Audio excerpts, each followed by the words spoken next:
I may have overdone it a bit. Hello and welcome back to this Downloadistic Crusade. This video will be going over the titles I picked up in Kino Lorber's recent October sale, and also a number of titles in their continuing going out of print sale. I also known as, or what I call it, the all the discs that I need to get before they disappear off the face of the earth, and I'm going to absolutely bemoan the fact that I didn't get them before they disappeared. Sale. So, it also being October, they put it was a huge sale this time around with just hundreds of titles. So I was very tempted to make another order, but unfortunately for my wallet, I guess, a number of other labels have been doing sales, so I kind of got some things from those, and I admittedly went a bit bigger on this than I usually do because there were so many titles I wanted to get, and again, I put in a lot of the ones that were going out of print because I was getting a bit leery that they might start disappearing because they have been. So to start with the horror or horror-themed titles, to just go in rough chronological order, this one I couldn't believe was included. It was brand new, of course. It's the brand new 4K restoration of the iconic 1923 silent masterpiece, The Hunchback of Notre Dame. This is the subject of, what was the subject of Universal's new 4K restoration, trying to give a better presentation of the film than what's been available. And Flicker Alley had previously done the only good version on, the only Blu-ray version, and I always wanted to get it, but it was very expensive. And then I heard the rumors, and then knew Universal was working on theirs. So basically, this is just, a teensy bit better than the Flicker Alley version. Give you a closer shot of the rear here. And this is a full-on Kino special edition with an entire extras package, including an audio commentary. And of course, the film score will be stereo. But yeah, I am so beyond excited to see this. Of course, it must be kept in mind the film is still sourced from a 16mm print source, so it's not going to be the best looking thing in the world because of that. But again, just to be able to get this and it be slightly better than the Flicker Alley version and not having to pay that big price tag. And the fact this was included in the sale, I was just like, whoa. And they actually sold out of this. They had to wait for copies to get printed, so that's what held up my order for a while. That's how big this title is. This is really the film that started the ball rolling in terms of Universal horror.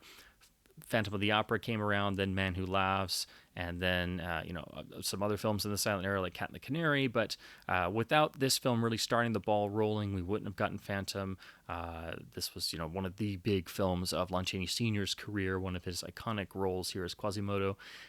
But without Hunchback, I don't know if we would have gotten Phantom, and without Phantom, we wouldn't have gotten Man Who Laughs, and it wouldn't have fed into the fire that gave us the 1931 Dracula and the golden age of horror films in the sound era.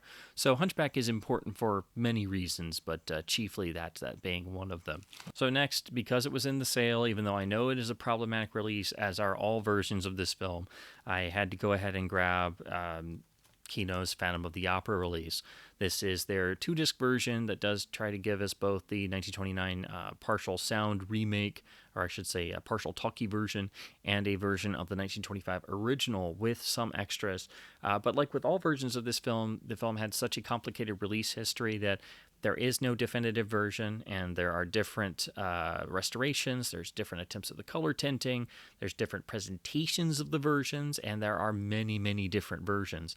It also doesn't help that there are different discs that have different versions at different frame rates, and even the Blu-ray format can't handle silent film, multiple film speeds very well, so they have to do things to try and make it work. So this is not a perfect release. I think it is the best release we've had to date here in the US.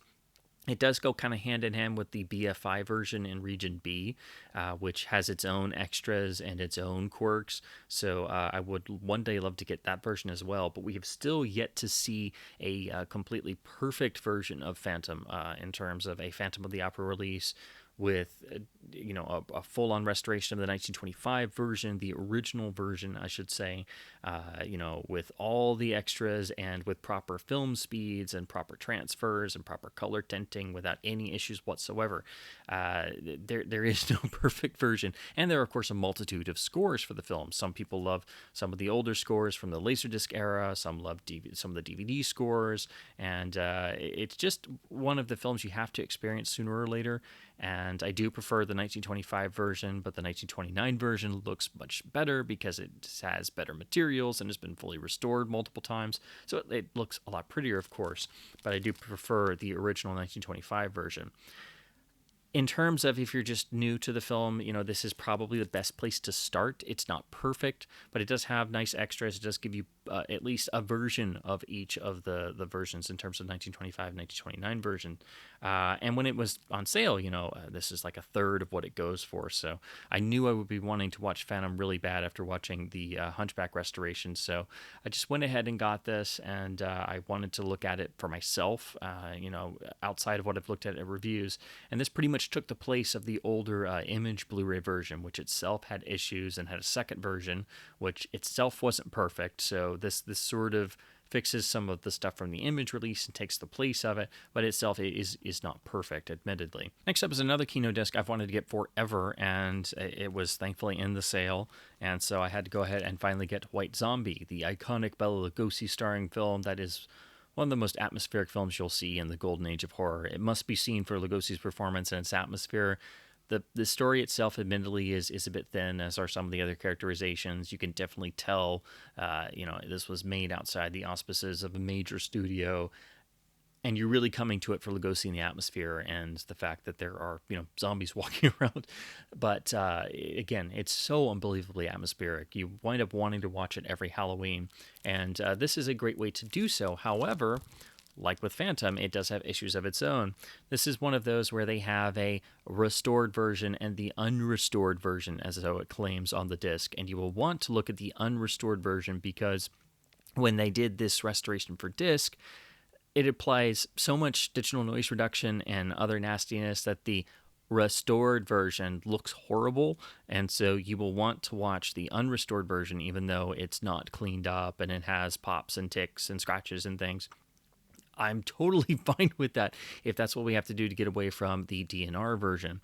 And ironically, that's kind of what we've gone to with the various Scream Factory releases of the classic Hammer horror films. They'll include the European master with all the DNR as an extra, but then they'll do a scan of whatever is in the US vaults of the respective studio, and that's the much better version. There is a nice little bit of extras here. This was an original Rome Group release back in the Laserdisc days, which I have, and it's a beautiful disc. Because this film sort of tiptoed around the public domain, there are a ton of really crappy releases. Most just look and sound absolutely horrible. This was mastered from fine grain materials, or a fine grain print, I should say, and it is just about the best you can do in terms of picture quality on the unrestored version, I must stress. VCI did their own version, which is like a comparative version to this, but that one you have to find the corrected pressing, and I would like to compare them side by side one day, but this is probably still the best one overall, as long as you're watching the unrestored version in terms of its terminology. But very happy to finally get this on Blu-ray. This is another one I've wanted to get for ages. It is a special edition from Kino with an interview and a commentary along with the trailer. One of the underrated great horror films of the 60s. That, of course, is 1962's Burn Witch Burn, which was written by Richard Matheson along with Charles Beaumont, who were actually the two main writers of Roger Corman's Poe films, which we'll get to in just a second. So it's interesting to see both of them writing on the same film. But this is a really underrated gem. I haven't seen it in years, so I've been wanting to get this and finally revisit it on Blu-ray with these nice extras. And the fact that Matheson did a commentary for it makes me extra excited, so I'm really wanting to dig into that, and just love that they kept the cover art really nice and classy as well. Then this next one was actually from the out of print section, which I couldn't believe. And so I was like, oh crap, I got to get this now because I've already missed some titles in there. This is one of the much more underrated and much less seen of the Roger Corman Poe films, as I alluded to a second ago. And that's primarily because it does not star Vincent Price. It stars Ray Milland instead. Of course, I'm talking about 1962's The Premature Burial, based on the Poe story. This was written by Charles Beaumont, so it has a slightly different feel and texture to the Richard Matheson written Corman Poe films, and you only really start to notice that when you watch these films a lot and you get really nerdy about who wrote what, admittedly. But I do love that they have the original poster art here. And this is pretty much the same master as what MGM put out on DVD. And most of these masters of the Corman Poe films actually date all the way back to the really awesome Laserdisc double feature widescreen sets in terms of the source material used.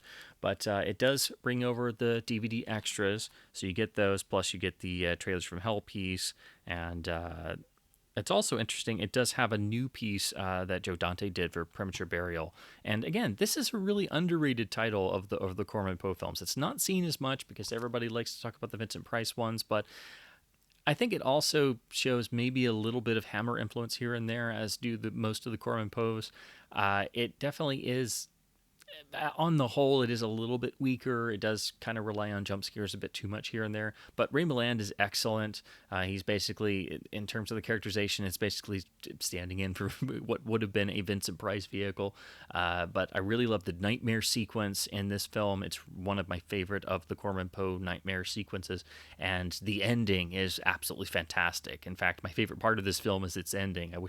It's so good. I wish it was a little longer because it's really fantastic. So even though it's maybe a little bit slow going and definitely retreading a bit over the same grounds of House of Usher and Pit and the Pendulum a little bit, the ending and Milland's performance makes it all the more worth it. And of course, the Hammer influence is felt by the fact that the lead actress of this film is the wonderful Hazel Court, who would also reappear in Corman's Mask of the Red Death 2 years later. So had to grab this because it was going out of print, and I recommend you do so as well before it is gone.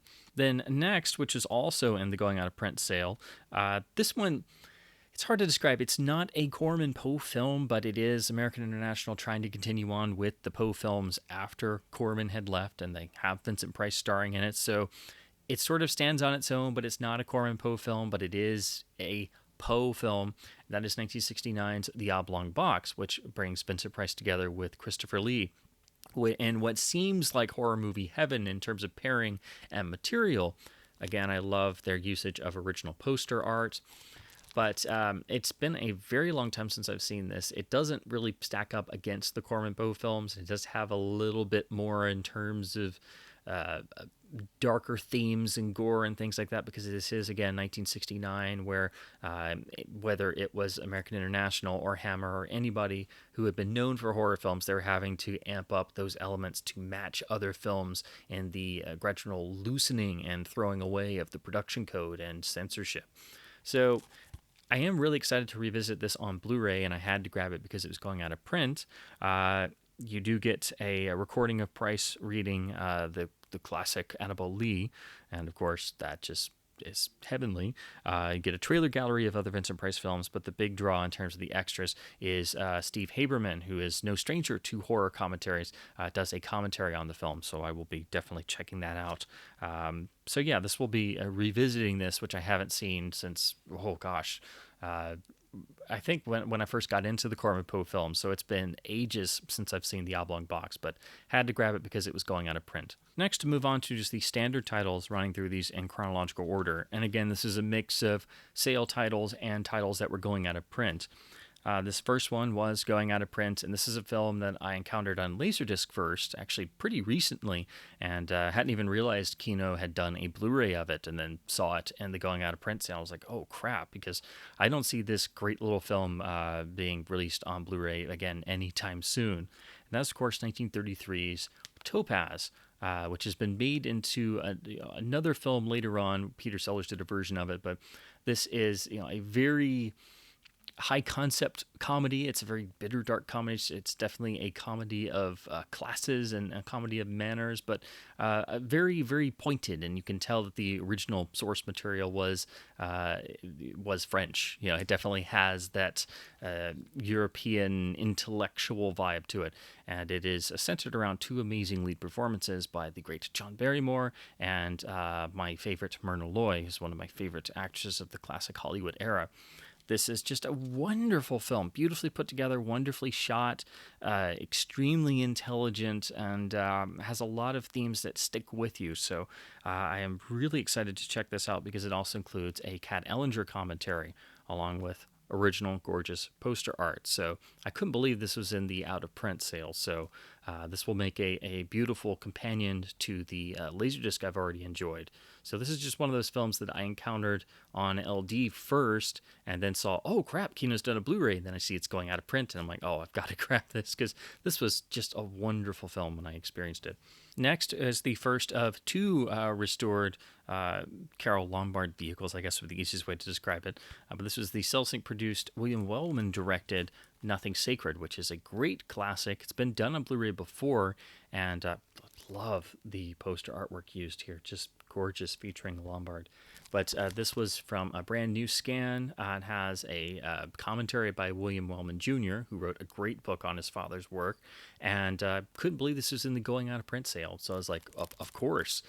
This one is, of course, separate from the Carol Lombard box that Kino has done. So no worries about double dipping there, but had to grab this from that particular sale. And the same can be said for another Lombard starring film from a new scan that was also in the going out of print sale, but of course this one co-starring Jimmy Stewart, which meant that I had to get Made for Each Other, which I haven't seen this film in ages. I think I caught it on TCM when I was a kid, and I've seen it once or twice since then. Lee Gambon does an audio commentary, and a classic having an audio commentary just sweetens the deal and means that I've got to check it out all the more. And again, this was in the going out of print sale, so it meant that I had many reasons I had to just, keep clicking add to cart. Next is 1943's Lady Takes a Chance. This also from the going out of print sale. And again, sort of an atypical film for John Wayne, who was doing a number of romantic comedies or things outside of the primarily the westerns that he is so known for. But I had to grab this because I am, of course, a gigantic Jean Arthur fan. She's one of my favorite actresses of all time, and this is a film I've never gotten to see, so I had to grab it before it's out of print. And it's also a brand new 4K scan from the original negative and sourced by a Paramount, so that just makes this all the more drool-worthy for me and other fans of classic Hollywood. Because I will admit, when I'm looking at sale discs and titles, I do try to gravitate towards the ones with the newer scans or the 4K scans as opposed to Video Masters, or it helps when you're trying to sort through what you're going to get and how far you can make your wallet stretch by focusing on the ones with the better or newer transfers. So really excited to finally see this and had to grab it before it was gone. This next one is the only new disc in this batch that I got, but I was so beyond excited for this, and this actually was included in the sale material, so I was definitely all the more happy to add this. So this is very important for a number of reasons, but it's 1946's OSS starring Alan Ladd. Of course, this is a 40s spy drama, but what makes this extra important is it was written by Richard Maybaum, who was essentially Alan Ladd's screenwriting partner. And of course, when Alan Ladd went over to do films in the UK in the 1950s for a little company called Warwick Films, he brought over his screenwriter, Dick Maybaum, as he was known, to write the screenplays and give them that requisite American feel. And of course, Warwick Films was headed by Irving Allen and Cubby Albert Broccoli. And of course, when Cubby Broccoli came on later to do the James Bond films with Harry Saltzman, he brought over most of the key team and personnel that had worked on the Warwick films. And of course, that meant the chief screenwriter, Richard Maybaum. So the James Bond flavor, when you want to find out what are the films that sort of evoke the Bond formula or the Bond mythos, what are the key films to go and look for? This is one of them. You have to look at the films of Alan Ladd and those 50s Warwick films, but also the films that Maybaum wrote for Ladd in Hollywood, and this being the chief among them is actually a spy thriller. So this is an essential film for Bond fans, in addition to Alan Ladd fans, Richard Maybaum fans, and fans of classic Hollywood, and the number of spy dramas that were made in and around the World War II era and the 1940s, which there really aren't a whole lot. There's less than you would think. And this is a brand new 2K master. Sam Deegan does an audio commentary and includes the trailer. I'd wanted to get this on DVD for years. It was just in one of those, I believe it was a Universal Vault Series MOD disc. I've seen this before, but it's been a long time, and the version I saw was very crappy. It was not a good transfer at all. So I'm really excited to see this. This was a must own for me because Richard Maybaum is my favorite screenwriter of all time, and I think an unheralded genius and one of the great key figures who is never talked about in the what made up the legacy of the James Bond film series. So that made this extra important for me, and I highly recommend this to all Bond fans because it is that important in terms of understanding the cinematic building blocks of what became the Bond formula and the Bond style. This is another film that I first saw in a horrendous version and was stuck on a really terrible DVD. Unfortunately, this Blu-ray is still compromised, but it's the best attempt anybody's made. And unfortunately, it was in the going out of print sale. So I was like, oh my gosh, I've got to get this before it's totally gone. That's Kino's release of the 1971 roadshow epic The Last Valley, starring Michael Caine and Omar Sharif. This was written, produced, and directed by James Clavell. It was shot in 70mm. It was a big roadshow epic. Of course, it practically bombed, and everybody kind of forgot about it, but it is beautifully mounted. The story is really interesting. It's admittedly not perfect like most of the films of the roadshow era, but it really does have an interesting trying to think of the right word. There's an interesting sense of humanity to it. There's an indefinite intelligence there, and it is one of the last great big roadshow films. But unfortunately, Kino was stuck with having to use certain elements, so the transfer is as good as it can be considering the elements they had to work from, and it doesn't have the original 6-track audio. I can't remember for sure if this is mono or stereo.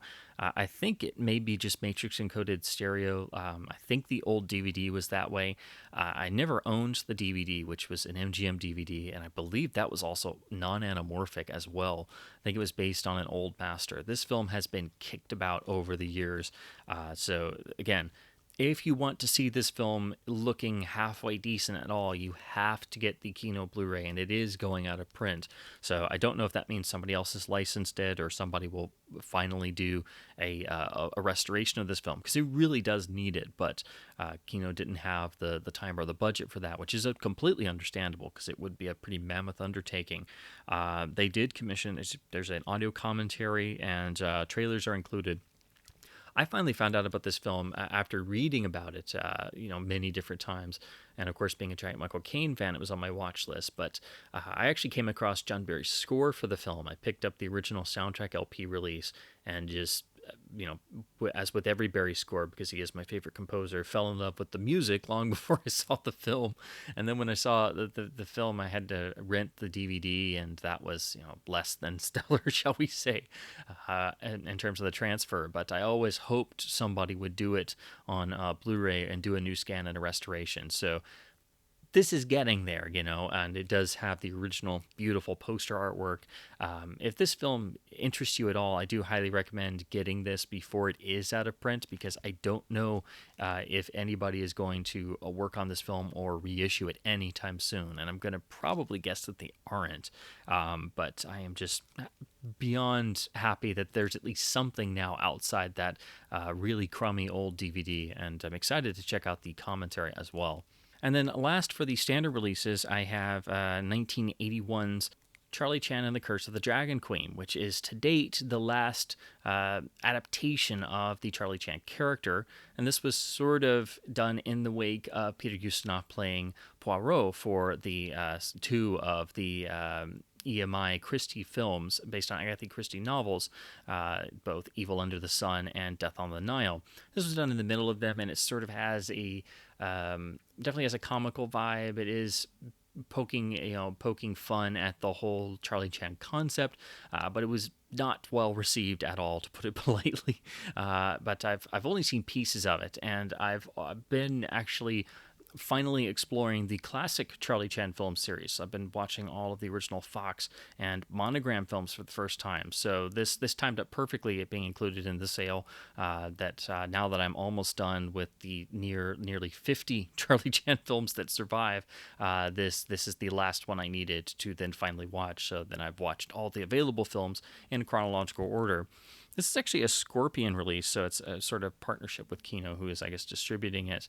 It does include a little featurette and the original trailer, and has a really fantastic cast. So I'm interested to see if this is better in any way than its reputation suggests. But again, I've only seen little clips and pieces of it. And then to close out this video, I'm going to go over the titles that are going on my director's or series shelf. So this first one, the transfer is not the greatest, but it is finally in HD, and I put it off getting it. I put off getting it many times because it's basically just an HD bump of the DVD, but it does have a Toby-Your-Own commentary, so I will be checking that out, and I had to get it. It's one of my favorite films of all time. That's, of course, the second of the Anthony Mann James Stewart Westerns, which is 1952's Bend of the River, one of the great Westerns, beautifully photographed in Technicolor and featuring another of the absolutely astonishing, multifaceted, psychological performances, so I should say psychologically motivated performances of James Stewart, being directed by Anthony Mann, this being the follow-up to their amazing success in the masterpiece Winchester 73 in 1950, 2 years before. And this was also written by Borden Chase, just like Winchester 73 was. Unfortunately, this is not a new restoration. It's pretty much the same universal source that dates back all the way to the Laserdisc double feature set that it shared with The Far Country, the fourth of the Stewart Mann Westerns. But as I said, this does include a commentary.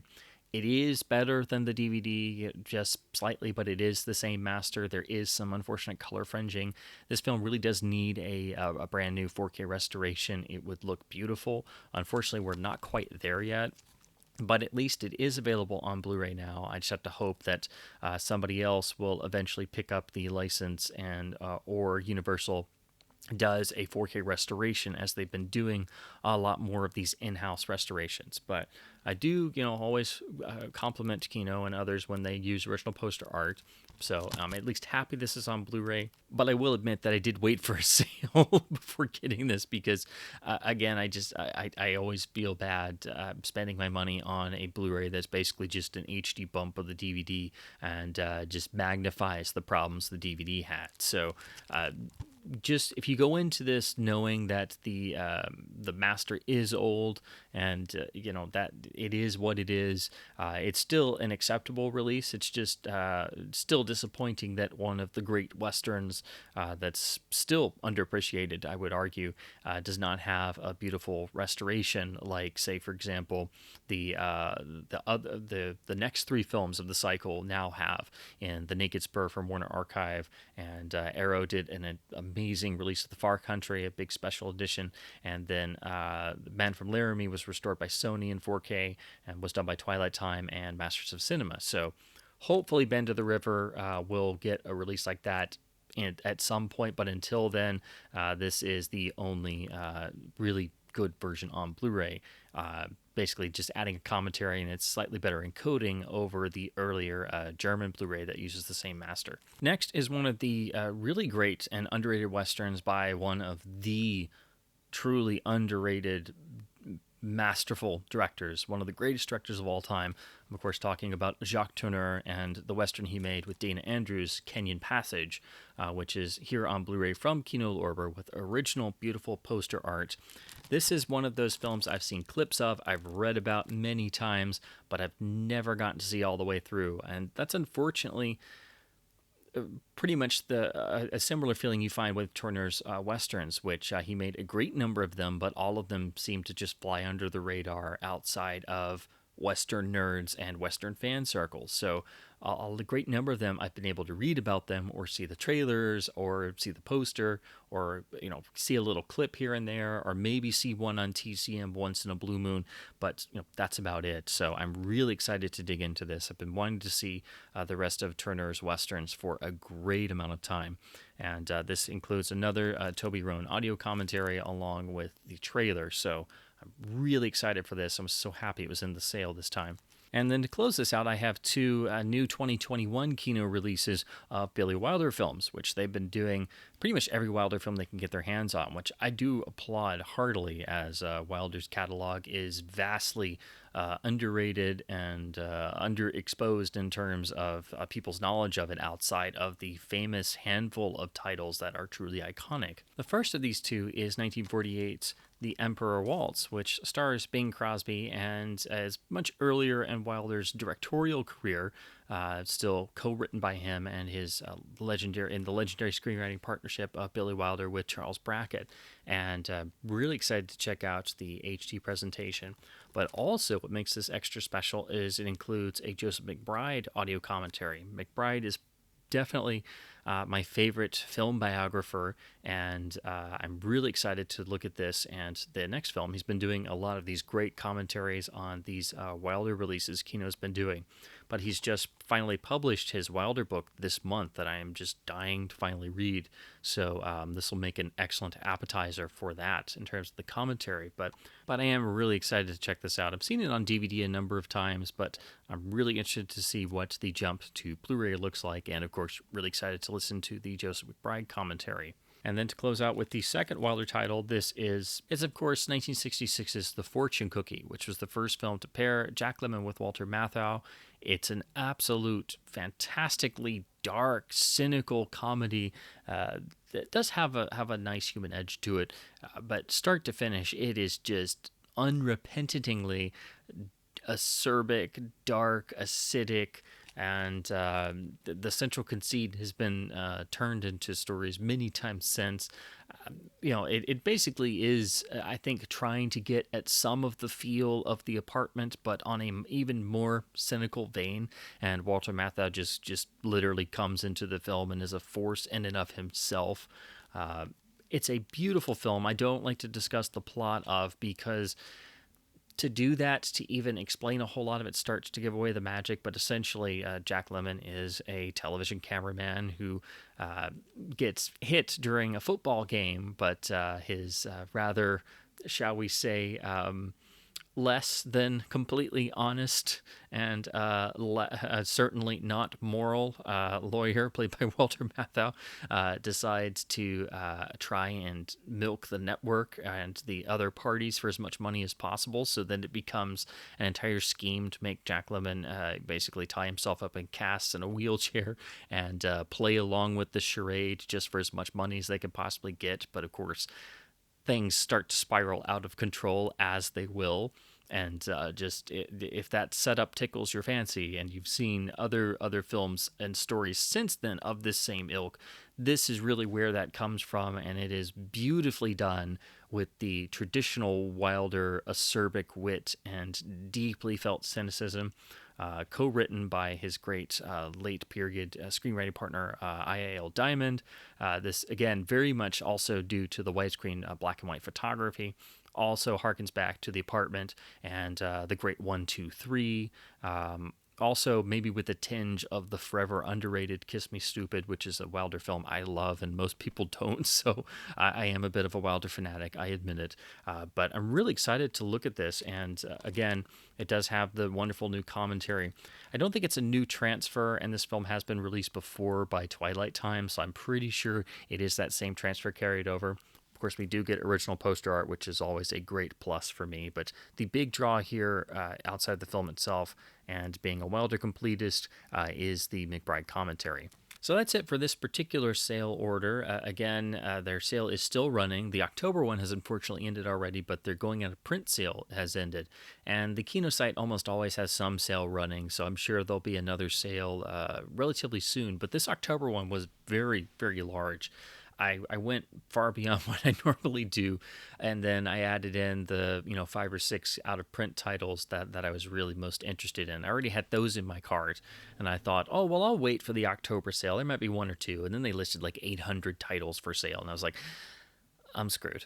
So again, I thought this was going to be it, but then other labels announced their sales, and my wallet decided to just jump off a cliff. So I went for far more titles than I normally do, because I have to always think with a budget. But there are times like this where I'm just like, you know what, It's only money, just a little bit, just I could splurge on this order a little bit. So again, I do encourage anybody interested in any of the going out of print titles. If any of these interested you, I do believe they're all still available on the website. I don't think any have sold out yet, but it's only a matter of time. I'm sure definitely Premature Burial and Oblong Box will probably sell out because they are horror films, and The Last Valley does not have another release really that's watchable. So I do recommend that, even though it is an imperfect transfer because of the elements and it needs a full restoration. But yeah, some of these I don't see coming out again anytime soon. So I was happy to go ahead and grab them while they were on sale, in addition to other titles I'd been really wanting, and then some I'd wanted for an extremely long time, and then others that were brand new releases that I was amazed that were included, particularly OSS and especially Hunchback of Notre Dame, along with the new Billy Wilder releases for this year. So it's a lot of titles. I'm just trying to go over them in a rough order and then mention if they have any extras. But Kino does so many titles, it's almost impossible to keep up. So anytime they have a big sale like this, I try to just chip off as many as I can and then wait for the next sale. But they are doing more titles than you can possibly believe, and they're doing more 4K titles, more UHDs. They're just keeping up a pace that I didn't think was possible for a boutique label. So I do always have to commend them for that.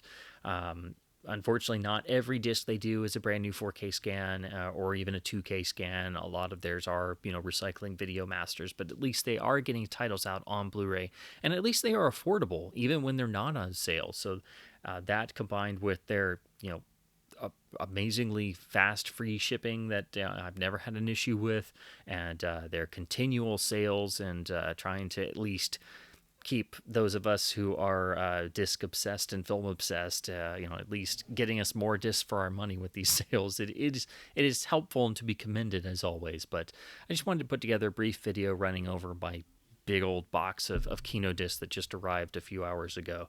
So I haven't even taken the shrink wrap off them yet. I was just like, okay, I'm just gonna, while I have the time, I'm just gonna go over these because I got way more than I've ever gotten before from Kino at one particular time. So I just figured do a whole special video about this October sale purchase, and I would love to hear any of your Kino purchases or any of your experiences with these particular titles, or what you may have picked up in the sale or what you're looking forward to, because of course Kino is just still announcing new titles and just cranking them out left and right that you can't even keep up with it. The pace they keep up is astounding. I don't know how they do it, really. So with that, thanks ever so much for watching. Let's definitely keep supporting our boutique labels as long as we can, and keep our disc spinning and keep physical media alive.